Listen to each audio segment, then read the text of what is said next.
coming to the zoo. I'm so excited to, anytime I get to talk about raptors, I get really excited.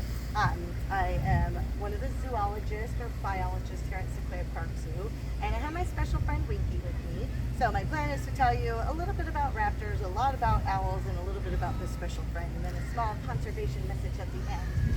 So, biologists in the early days, they still do this. They love to explain or name animals based off of what they do or what they eat, right? So there's lots of birds on the planet. We've got the songbirds, the seed eaters, the waterfowl, and then of course my favorite, the birds of prey. So it gives you a clue of what they eat. Sometimes we say raptors, sometimes we say birds of prey, same thing, right? So there's many different types of birds of prey. These are the hunters, the ones that eat critters, right? You have to be really active, amazing hunters, because although they're pretty small, or like this bird is pretty small, they have a high nutritional requirement. Most raptors, because they're eating meat, have to eat 18 to 25% of their body weight every day. So for this 2-pound bird, she's eating 2 or 3 mice a day. It's quite a lot. So they have to be good at what they do, and well, what they do is hunt, right? So, in Humboldt, we have a lot of migratory birds that come through, and we have a lot of raptors that live in our area. When I think about owls, I think about all their specialized adaptations to be some of the best or wisest birds of prey, right? So we know that owls are nocturnal, but have we ever thought about why? Why would you be nocturnal? Why would you want to specialize to do something that not a lot of animals do, which is sleep all day and play at night? And for these animals, they're truly nocturnal. See, she's falling asleep right now. Wake up. I did just wake her up. Like, usually she falls asleep at the end because she's heard the speech so many times. Like, I try to throw in new jokes for her, right? So, owls. There are owls worldwide. And so when we think about that, that's pretty amazing that worldwide, okay, except for in Antarctica, right? Who wants to live there but see scientists? But other than that, worldwide there are owls. And so they take up a huge spot in the raptor world. They think there's somewhere around 300 different species also. And that makes sense when you think about how different the world looks, right? So some of the owls, and when you're bored sitting in front of a computer, check out owls of the world, because some of them look drab, but their camouflage makes more sense when you think about their habitat. Some of them are really small, like the little elf owl. And then we have a lot of medium-sized owls. She's considered a medium owl. And of course we have larger owls like the great horned owls and things like that, right? And so with these animals, that's a lot of competition to have so many different other owls are competing with. So in our town, we think there's at least 6 to 8 different species. We have a lot of western screech owls and a lot of barred owls. The spotted owl, like Winky, they're the ones we talk about the most because of their special relationship with the redwoods, and we'll circle back to that. So, pretty cool. I'm going to just quickly tell you my 3 favorite adaptations that owls have. We talked about why would you want to go nocturnal? Well, to reduce competition in insects.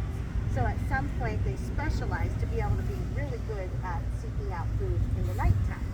And some of these adaptations we already know, namely their binocular vision, right? So they have huge eyes, or in her case she has a huge eye, singular.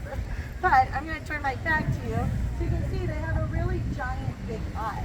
In fact, did you know that their eye takes up so much space in their head that they lost the ability to move their eyes independently? So my 11-year-old just discovered the rolling of the eyes with everything I say. Well, if she was an owl, she wouldn't be able to do that, right? So their eyes are so big and they take up so much space that they have become really good at seeing far away. They actually can't see very well close up, so when I'm moving my hands like this, it doesn't spook her because she can't really see. Her binocular vision, again, is designed just like when we have our binoculars, right? It's designed to help you see further away. We have adaptive pupils, so does she, and that just means that if there's a little bit of light, she will adapt to it, so I can bring her out during the day and she's not kind of squinting like Dracula. A lot of other nocturnal animals have a hard time seeing during the day, but they can adapt to that. And again, that's one of the reasons why biologists think their eyes got so big, is because at nighttime we need to capture any little bit of moonlight or starlight to be able to see well. So their vision is absolutely impeccable. They can see really far away, and that helps them sneak up on prey items. Well, I talked a little bit about not being able to move your eyes independently. So of course now I have to adapt to be able to see all around me, because when I have my binoculars on, I can see far away, but now I can't see the people next to me anymore. And of course, I know what you're thinking. That's because you got your hand over your face, right? But imagine that's what they see, is a little bit of like, they lose their peripheral vision. So, just like my mom, they can have eyes on the back of their head, right? So, did you know that owls can spin their heads all the way around? Not 360 degrees, but it is about 290. So to put that into perspective, when I'm looking forward, my shoulders and my ears are parallel to each other, right? So I hear a noise, and it's perfect timing, she was about to show you.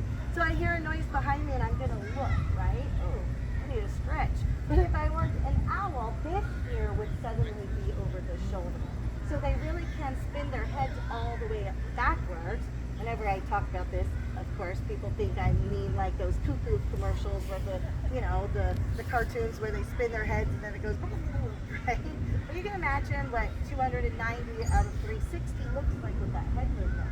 And that's really unique for owls to be able to do that. In fact, they had to adapt ways to change the blood flow and do all this special stuff in their neck to be able to do that. Don't try it at home, folks. So really amazing to be able to actually see all the way around them. And they do that by spinning their heads to maybe make up for the deficit that their eyes only work really well to see far away. And then finally, I like to talk about, there's two more. But we're going to talk about our ears, right? So I was talking about my ears, and usually people look at her and say, well, she doesn't even look like she has ears. She does. They're hiding under her feathers. But owls don't actually have external earlobes. We know that this is how we capture sound. So sound waves come towards us, they go into our ear, all this magic happens, or science, and we can hear very well. So owls, they actually capture sound. They do have ears, but they're just holes in their cranium and their feathers are covering them. Their ears are not parallel like ours. One is higher than the other one. And so when sound is coming towards them, it's actually really amazing. You can almost see this beautiful heart shape on her face. The barn owl has the most distinct heart disc, they call it. That's how they listen. And when she's listening intently, she kind of squints her eyes and that disc gets really defined, right? So she makes a great Valentine's Day card when she's intently listening, right? So that heart disc is actually a unique way to cross-triangulate sound. So as the sound waves come towards their face, they move those feathers on their face and they send some of the sound up, some of it down. And just like a bat echolocates, they can actually hear the sound by triangulating where it's coming from up to 2 miles away. So imagine having your binocular vision. You can hear 2 miles away. You can see all the way around you by spinning your head around backwards. And if that wasn't enough, they're completely quiet, right? They have silent flight. And all of these things are really unique to owls, right? So a lot of birds and raptors have amazing capabilities, but the ability to be quiet is really awesome. So I do have a couple of feathers with me. This is a nice primary flight feather. When we talk about flight, we really talk about the feathers that are hanging down below from the thumb to the armpit. This is a bald eagle feather. Some of you close up can hear that, right? You need wind beneath your wings to lift you up, right? There was a famous song and I used to sing it, but since we have less time, I'll spare you. My daughter's much better at singing than me. But the wind under the wings lift them up and create, drag and they can fly. But they don't want to be hurt. And so their feathers are actually slightly serrated. And it's really neat. I know we use hair combs, right? The kids these days don't anymore, but it's like a serrated hair comb. So when you look at the feather, there's little slits in it. It's like somebody took my sewing scissors and cut little slits in my beautiful feather. But actually just enough slits in the primary flight feathers that the air passes through silently. So no matter how close you put this to your ear, you cannot hear them. So again, all these things make these birds of prey, the owls, absolutely amazing hunters. So they're lay-in-wait predators. They'll sit on the edge of the branch in the pitch black. They're looking, they're listening, and they're quietly capturing prey. Sometimes right out of the sky, because of course they carry their forks and knives around with them everywhere. I'm wearing this leather glove because she has talons. Talons are extremely sharp, and they allow them to be able to grasp their prey items. And I won't get graphic. She's a pretty dainty eater, but they need to be able to tear the meat to be able to eat it, right? right? So she can eat items that are much bigger than you think she can because of her ability to use those talons and her sharp feet. All right, so now owls are your favorite animal on the planet, right? They're so awesome. There's so much more I could talk about, but I want to tell you about my friend. So this is Winky. She's a northern spotted owl. I told you a lot about owls and my favorite adaptations that they have. We talk about northern spotted owls the most. You guys are looking at a critically endangered animal. We are the only zoo in the country, probably the world. We are the only zoo in the world that has one because, well, this is one of the only places in the world where you will find them. Every animal has to compete with each other. So although I told you all these amazing things that owls can do to be the best raptors, well, there's still a bunch of them, right? So the northern spotted owl said, well, I have an idea. I'm going to put my nest where nobody knows where it is, in the oldest, tallest trees in the world. So they found Humboldt County before anybody else did, right? So the magic story goes.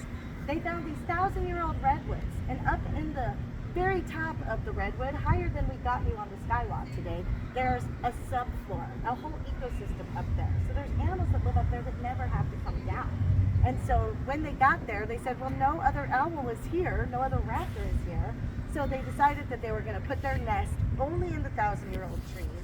And when they got up there, there was really good food up there. In fact, there's a vole. It looks like a mouse. It's an insectivore, no tail. Runs up and down the redwood tree, the red tree vole they call it.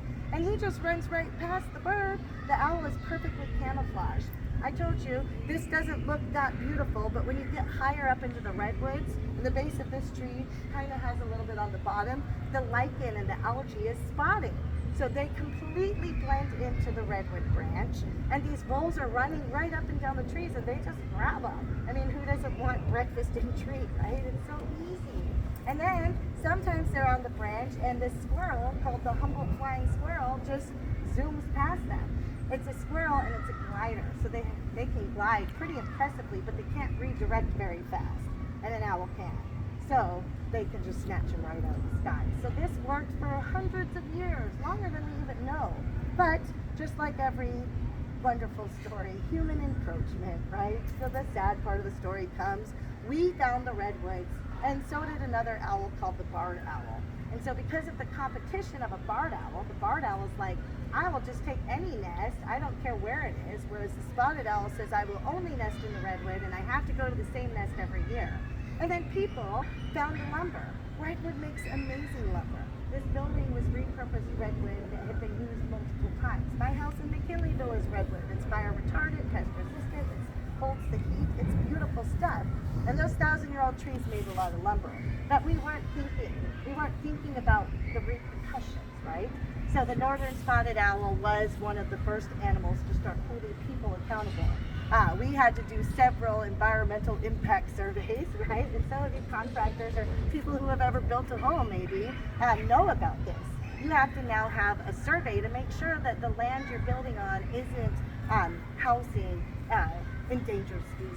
So we are saving land now, and it's going to be really important for the preservation and ecology of species as human encroachment continues to happen, that we save our little patches of redwood forest, or that we save that little patch of meadow for the butterflies. And so it's because of the spotted owl that we now have old growth redwoods that are protected, that we now can make sure that we're doing the right thing when it comes to taking habitat away from, or preventing people from taking habitat away from critical animals. So Winky came to live with us in 2007. Our vet thinks she survived twice, imagine that. First, there had to have been something that caused her to come down from the old growth, maybe a bacterial infection. She was hunting too close to the road and got struck. Anytime you have a beautiful forest with a highway through it, we get a lot of bird strikes. Thankfully, we have a really good animal rehabilitation center. The woman knew who to call.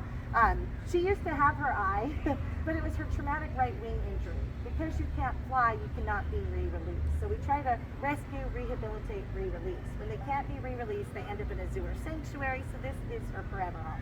We named her Winky because her right eye always bothered her, so she would hold it closed when she was resting, but when people would come to visit, she'd open it. So she was just flirting with everybody.